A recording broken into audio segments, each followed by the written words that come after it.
Anita, there are various constituencies to think about when you think about an individual school opening. Talk to us about how you reconcile the different needs and priorities of all these constituencies.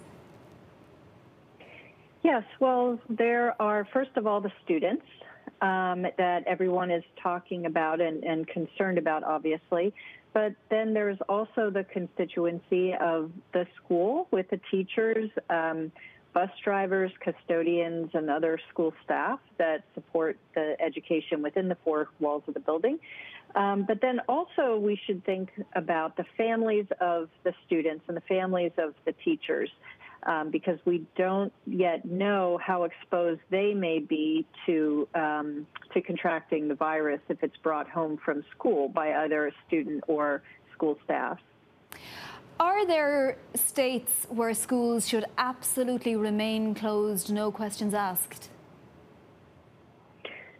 Yes, I think that for schools to open and for schools to be successful in opening, they should really be opening in places that have a low number of cases and a low test positivity rates.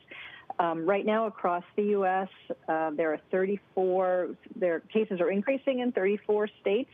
And also, test positivity rates are higher than 5% in 34 states. Deaths are also increasing in many states.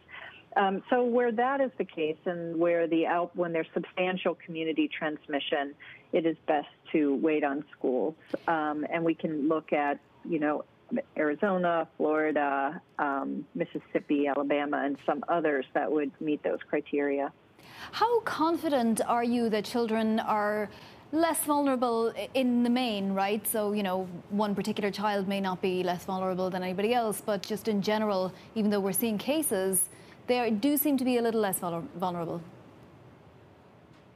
Yes, what we have seen is that when children contract the virus, they seem to have less severe outcomes and severe symptoms than adults. But we also know that those with underlying health conditions, just like adults, are more likely to have serious outcomes.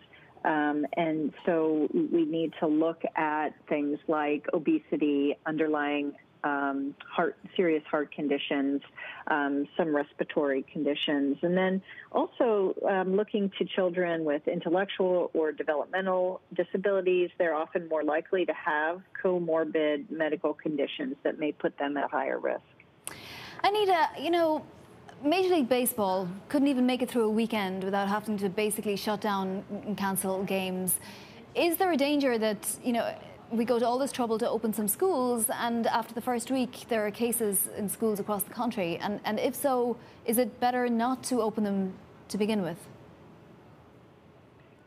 Well, when schools do reopen, I do think we should be on high alert for cases, not only so we can make sure that those cases don't result in widespread transmission around the school community, but also when there are cases in schools, it will be important to get on top of those cases and really do a very thorough investigation, so that hopefully we can learn more about the transmission of kids to adults and adults to kids within the school. So it would be useful if we had kind of thresholds to think about from CDC about what are the thresholds when schools should reopen, and conversely, what are the thresholds when schools should shut down. Should they be in the priority list when we do get a vaccine, Anita? Should children go first? Well, I think that really frontline healthcare workers should be at the top of the list in terms of. I think that we may have other priority groups as well.